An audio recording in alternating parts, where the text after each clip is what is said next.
Welcome to episode 26 from Perfect English with Danny. Today we're going to talk about some common mistakes in English.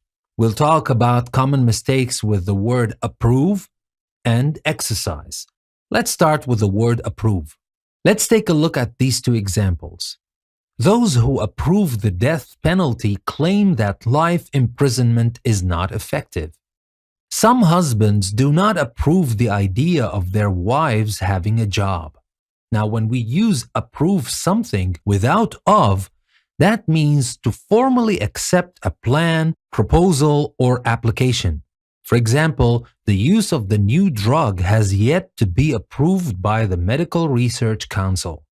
But when you approve of somebody or something, you think that someone or something is good. Like when you say, I'm sure that most athletes will approve of the new rules on drug testing. Or I don't approve of sending young children to boarding schools. So if we go back to our examples, we will know that the use of approve without of is wrong here. We should say those who approve of the death penalty claim that life imprisonment is not effective, and some husbands do not approve of the idea of their wives having a job. And now for the word exercise. Let's take a look at this example. Before breakfast, I do exercise and then have a shower.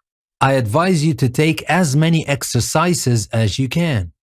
Now, exercise as a countable noun is a movement or set of movements that you do regularly to keep or make your body strong and healthy. For example, sometimes he forgets to do his exercises. Exercise as an uncountable noun is the physical activity such as walking, swimming, etc. For example, we say the doctor says I don't get enough exercise. And finally, exercise as a verb means to walk, jog, swim, etc. to stay healthy.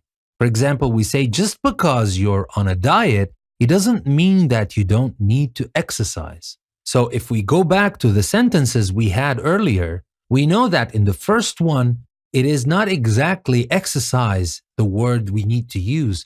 We mean to say some exercises. So we should say before breakfast, I do some exercises and then have a shower.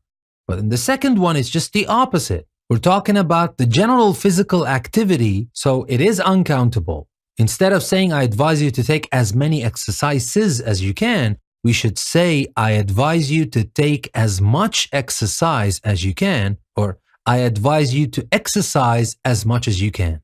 Now let's take a look at another example. Make sure that you eat properly and don't forget to make your exercises. Now this one is pretty simple and it's a common mistake because people usually use the word make with exercise instead of do, which is the correct verb to use with exercises. So here we should say make sure that you eat properly and don't forget to do your exercises, not make. Let's take a look at one final example. You will never be able to speak fluently unless you do exercise. Now there's a difference between the word exercise and the word practice. To practice is to do something regularly in order to develop a skill. For example, we say your driving will never improve if you don't practice. Or if we're planning to go to Montreal next summer, I'll have to practice my French.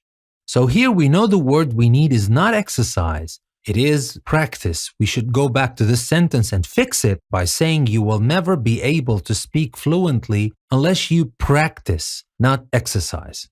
And that's all about the common mistakes we'll talk about in one day. Thank you very much. I'll see you in the next episode. I hope you have learned something new today. And if you like what you have learned, give me a thumbs up, subscribe to my channel, and click the bell icon to be notified whenever I post new videos. You wouldn't want to miss out on these videos. This is Perfect English with Danny saying goodbye for now and see you in the next video.